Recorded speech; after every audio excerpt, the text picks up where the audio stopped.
বৌমা, কোথায় তুমি? এই তো মা, বলেন। চায়ে যে চিনি কম হয়েছে, তা তোমার মায়ে কি চা বানানোও শিখায়নি? হ্যাঁ,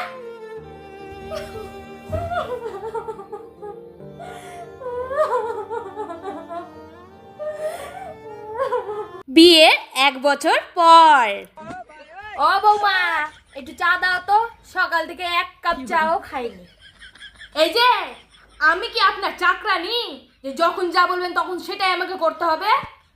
নিজে চা করে নিন, আর সাথে আমার জন্য 1 কাপ চা করে আনেন। আমার আবার বেডটি সারা ঘুম ভাঙে না। ও কি? নতুন নতুন বিয়ের পর। বৌমা, এই জামা কাপড়গুলো কেচে দাও তো, ধরো। মা, এতগুলো জামা কাপড় তো আমি কোনোদিন একা কাচিনি। আপনি একটু আমাকে হেল্প করবেন, তাহলে দুজন মিলে সবগুলো জামা কাপড় কেচে নিব। কি? তোমার